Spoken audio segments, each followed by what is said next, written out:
This is the NeoMagic Magnetic Keyboard case for my iPad Air 11-inch M3 from Inateck, aka KB09119.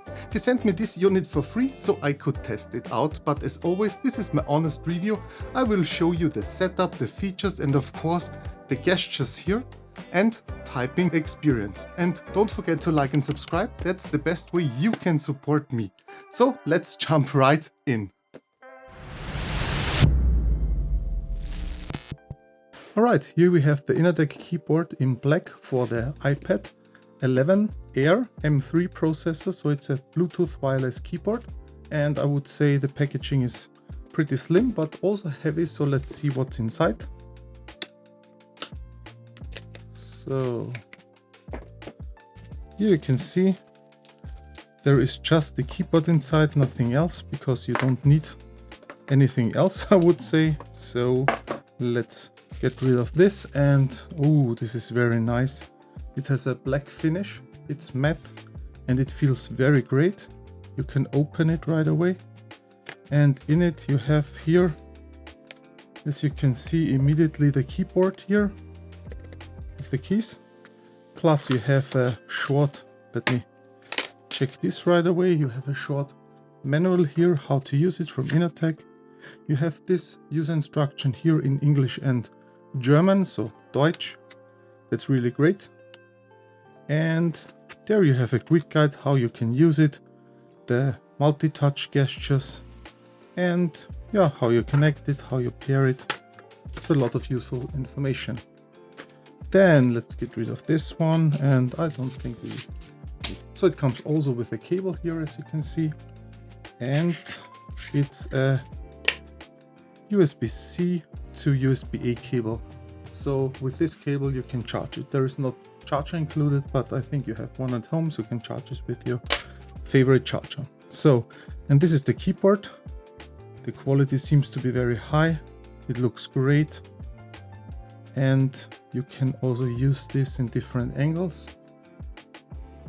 So it looks very great. The keyboard looks very great. Here you can open it very easily. This is the design. You can move this backward. You can see the Inateck logo here. And you can put in here, there are magnets in it. You can put in here your iPad with the camera here in this corner. So you have here the USB-C connection where you can charge it. You have here the on-off switch. This is also very nice.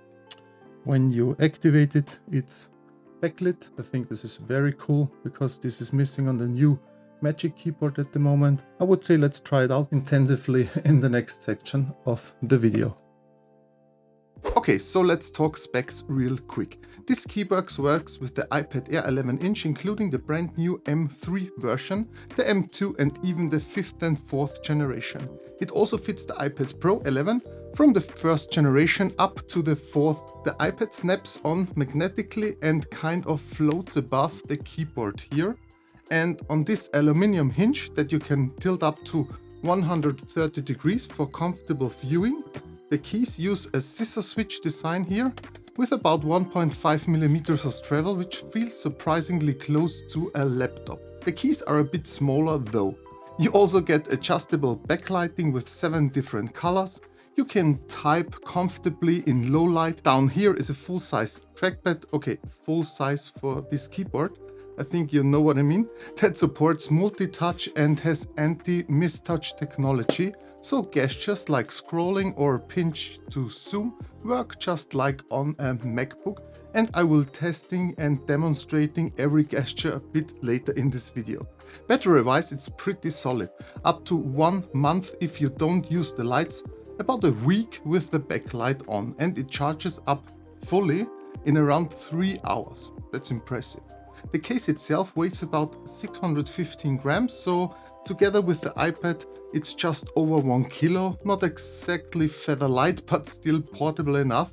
And when you actually feel the surface, the material and the keystroke, honestly this comes across way more premium than I expected. Now let's compare it a bit with Apple's brand new Magic Keyboard for the 11-inch iPad Air. Apple's version is sleek, comes with a new function row and even USB-C path through. But here's a big difference. Apple dropped the backlit keys. And for me, that's huge because I type a lot in the evening and backlighting is essential. And then of course the price. This Inateck keyboard costs much less than Apple's Magic Keyboard, around 1/4 of the price, which makes it an appealing alternative. So that's why I'm really glad Inateck sent me this one, because I get proper backlit keys, a flexible stand and a solid trackpad, plus a lot of the iPad OS hotkeys at a fraction of the price. Alright, I would say let's put it to the test. First up, connecting it. After simply putting it on the magnets here, it holds very strongly. Nice. On the right side there is a little switch, just turn that on, then head into the iPad settings, open up Bluetooth, and right here you will see the Inateck keyboard immediately. Tap to select it, wait a couple of seconds and boom, it's connected. Super simple, no extra steps needed.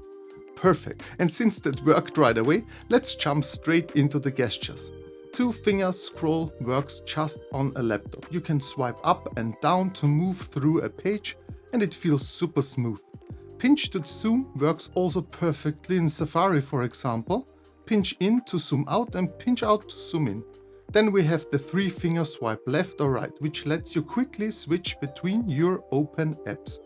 It's really handy if you're multitasking, and as we already saw in my last video, the iPad Air 11-inch M3 review, you can see it here, you are aware that it's capable of handling a lot of stuff simultaneously, even processing intensive applications.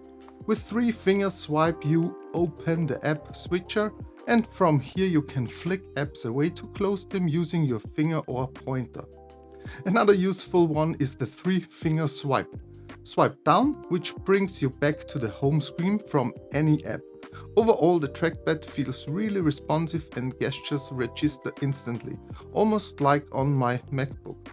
So yeah, gesture control is definitely one of the strong points of this keyboard. Now let's talk about the typing experience.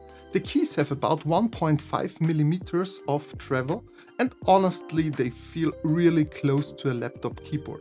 The feedback is crisp, the keys don't wobble and the sound is pretty quiet, so it's comfortable to type on even for longer sessions. What is also very handy are the shortcuts on the top. For that you can simply use the FN key here down below and use the top row to adjust the brightness, the volume, or use function buttons for media. That's really cool. And then there's the backlight. You get 7 different colors to choose from, which is fun if you like to personalize your setup. But for me, the most useful part is the brightness adjustment. There are 3 levels of brightness, so you can keep it subtle when it's darker or turn it up when you need extra visibility. That makes a huge difference if you're typing in the evening or, for example, on a plane. The trackpad also works really well. It's a full-size surface, supports multi-touch and gesture feels smooth and responsive. It doesn't quite have the same glassy feel as Apple Magic Keyboard, but for navigation, scrolling and quick app switching it gets the job done really nicely. Alright, let's wrap things up what really matters. The pros and the small drawbacks. Overall, I was really surprised by how solid and functional this keyboard is, especially at this price. Typing feels comfortable, the trackpad is responsive and the backlit keys are really bright, and it's a highlight for me. There are, however, a couple of things to keep in mind. The case is slightly heavier than it looks, and once you add the iPad you're carrying just over 1 kilo, which is definitely closer to a small laptop than a feather-light accessory. The black surface has a nice feel to it and looks premium, but you can see fingerprints a bit easier compared to other finishes. So you may find yourself wiping it down now and then. The trackpad clicks may sound a bit plasticky, if you know what I mean, but that's nothing that should get in the way of your laptop experience. It was just something I happened to notice. That being said, the positive outweighed the negatives by a long shot. You're getting proper backlit keys, a flexible hinge, a responsive trackpad with full gesture support, solid build quality, and a stable Bluetooth connection. I've never lost connection so far. Yeah. On Inateck's own website, this keyboard sells for around $60, while on Amazon Germany it's currently about 75 euros minus 20%. Yeah, which also comes out to around 60 euros. Great. Considering what it offers, that's still a very fair deal in this category. By the way, you will find the Amazon affiliate links down in the description. If you don't mind a little extra weight and the occasional fingerprint touch-up, this keyboard is a solid value option. Alright, that was my look at the NeoMagic Magnetic Keyboard case for the iPad Air 11-inch M3 from Inateck. You will find it also under KB09119. I hope this review helped you get a clear picture of what it can do. If you have any questions, drop them in the comments and I will get back to you as soon as possible. And if you enjoyed this video, don't forget to like and subscribe down here. It really supports the channel and helps me keep making honest reviews like this. Stay healthy, take care, and I will see you in the next one.